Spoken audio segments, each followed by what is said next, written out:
నేడు ఢిల్లీలో కాంగ్రెస్ ఎన్నికల కమిటీ సమావేశం జరగనున్న నేపథ్యంలో తెలంగాణ రాష్ట్ర సీఎం రేవంత్ రెడ్డి నేడు ఢిల్లీకి వెళ్లనున్నారు. ఈ మేరకు సీఎంతో పాటు డిప్యూటీ సీఎం బట్టి విక్రమార్క, మంత్రి ఉత్తమ్ కుమార్ రెడ్డి కూడా వెళ్తున్నట్లు తెలుస్తోంది.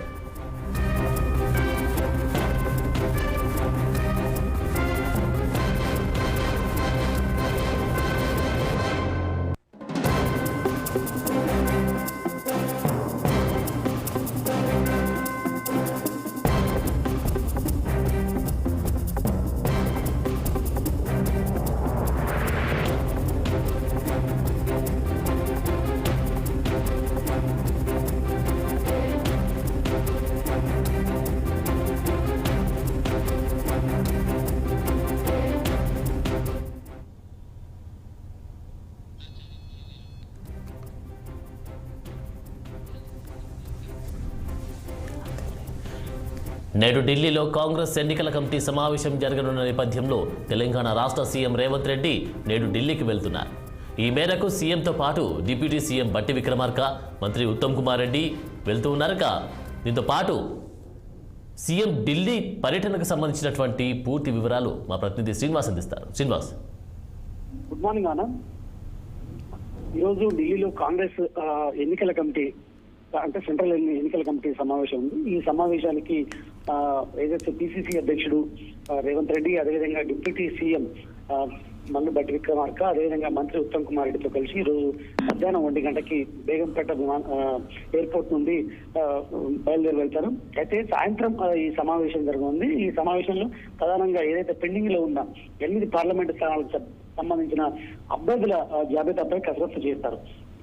ఇప్పటికే 2 దఫాలుగా ఇటు మొదటి దఫా 4 అభ్యర్థుల్ని, అదేవిధంగా ఇటు రెండో దఫా 5 అభ్యర్థులు, మొత్తం 9 మంది అభ్యర్థుల్ని ఇప్పటికే ప్రకటించిన నేపథ్యంలో మిగతా 8 స్థానాలకు సంబంధించి అభ్యర్థుల విషయంలో కసరత్తు చేస్తుంది. అదేవిధంగా దాంతో పాటు అభ్యర్థులపై కొలిక్కి తీసుకొచ్చి ప్రకటించే అవకాశం ఉంది. ఈ రోజు కానీ రేపు కానీ అభ్యర్థుల్ని 8 పార్లమెంట్ స్థానాలకు సంబంధించిన అభ్యర్థులు ప్రకటించే అవకాశం ఉంది. అయితే ఈ భేటీకి ఏదైతే ఏఐసిసి చీఫ్ మల్లికార్జున ఖర్గేతో అధ్యక్షతన జరుగుతుంది. అయితే దీనికి సోనియా గాంధీ, అగ్రనేత్రి సోనియా గాంధీ, అదేవిధంగా రాహుల్ గాంధీ కూడా హాజరవుతారు.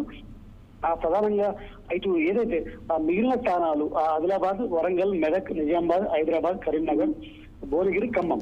అయితే ఆదిలాబాద్, వరంగల్, మెదక్, నిజామాబాద్, హైదరాబాద్, కరీంనగర్ స్థానాలపై కొలిక్కి వచ్చినా కూడా భువనగిరి, ఖమ్మం అభ్యర్థుల విషయంలో మాత్రం అధిష్టానానికి తలనొప్పిగా మారిందని చెప్పొచ్చు. దీనికి ప్రధాన కారణం ఏంటంటే ఇటు డిప్యూటీ సీఎం బట్టి విక్రమార్క సతీమణి నందిని బరిలో ఉండడం, అదేవిధంగా ఇటు ఏదైతే రెవెన్యూ మంత్రి పొంగిరెడ్డి శ్రీనివాసరెడ్డి సోదరుడు ప్రసాద్ రెడ్డి ఉండడం, అయితే ఈ ఇద్దరిలో తమకు కావాలంటూ పట్టుబట్టడంతో అక్కడ అధిష్టానానికి తలనొప్పిగా మారిందని చెప్పొచ్చు. మరొక వైపు భువనగిరి విషయానికి వస్తే ఏదైతే రాయగోపాల్ రెడ్డి సతీమణి లక్ష్మికి టికెట్ కావాలంటూ కూడా ఇప్పటికే కోటెడ్ రాయగోపాల్ రెడ్డి అధిష్టానం వద్ద గట్టిగా పట్టుబడుతున్న పరిస్థితుంది.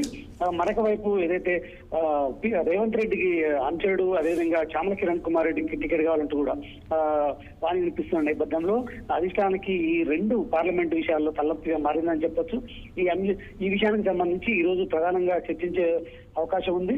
అదేవిధంగా సామాజిక సమతుల్యత కూడా సవాల్గా మారిందని చెప్పొచ్చు. అంటే ఏదైతే బీసీలకి అంటే భారత్ జోడో యాత్రలో భాగంగా కూడా రాహుల్ గాంధీ అధికారంలోకి వస్తే బీసీలకు పెద్దపీట వేస్తాము, అదేవిధంగా కులగణన కూడా చేపడతామని పదే చెప్తున్న నేపథ్యంలో మరి తెలంగాణ పార్లమెంట్ అభ్యర్థుల విషయంలో మాత్రం కేవలం ఇద్దరు బీసీలకి టికెట్ కేటాయించింది. అదే ప్రతిపక్ష బీఆర్ఎస్ ఇప్పటికే ఆరుగురికి అంటే 6 పార్లమెంట్ స్థానాల్లో బీసీ అభ్యర్థులు నిలబెట్టింది.